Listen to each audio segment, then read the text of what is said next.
Priscilla Presley has been asked the same question for years, and somehow, it never gets old.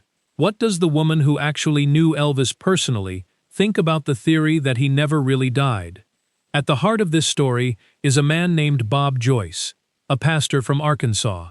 He doesn't dress like Elvis. He doesn't perform Elvis tribute shows.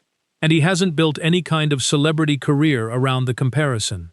He simply preaches and sings gospel music at his church. But when people hear him sing, something stops them cold.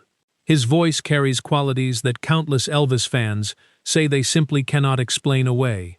The tone, the vibrato, the way he holds certain notes. Side-by-side recordings have circulated online for years, and millions of listeners have drawn their own conclusions. What makes this theory so persistent isn't just the vocal similarity, it's the details that surround it. Bob Joyce doesn't look particularly like Elvis, and he makes no effort to act like him. He lives quietly in Arkansas, not far from Memphis, where Elvis spent much of his life.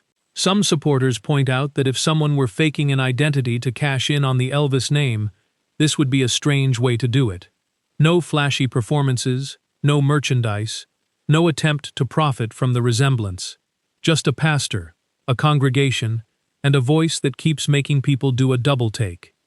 The theory taps into something deeper, too. Elvis Presley died in 1977 at just 42 years old. He had everything fame could offer, but fame also meant almost no privacy, constant public scrutiny, and personal struggles played out in front of the entire world. Some fans have long believed that the man behind the legend might have simply wanted out. The idea of Elvis quietly trading stadiums for a small-town church carries a certain emotional logic, even if the evidence for it doesn't hold up. That brings us to Priscilla. As Elvis's former wife and the mother of his only child, Lisa Marie, she remains one of the closest living connections to who Elvis really was. Not the performer, but the private person. Her name naturally comes up whenever these theories resurface. According to claims that spread online, Priscilla reportedly responded to questions about the Bob Joyce theory in a way that felt open-ended, even sympathetic to the idea that Elvis might have wanted to escape. However, those claims have not been backed by reliable evidence. In fact, in a 2025 interview, Priscilla directly addressed ongoing rumors and said she wished Elvis were still alive, a statement that points firmly in the opposite direction from what the viral version of the story suggests. There's an important distinction worth making here. Understanding why a man crushed by fame might have wanted to disappear is not the same as confirming that he did. Priscilla knew Elvis in a way the public never could, but that intimacy doesn't validate every theory attached to her name.